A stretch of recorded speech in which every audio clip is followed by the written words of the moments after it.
Now the next thing to do is connect up to ShipStation. Same thing. What we're going to do is we're going to need to get our API key and secret from ShipStation.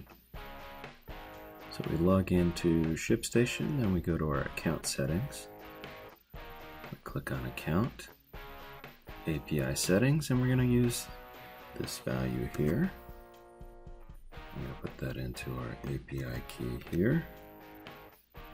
We're going to use our API secret, and we're going to paste that into there. We click Save Integration. Now we're all set.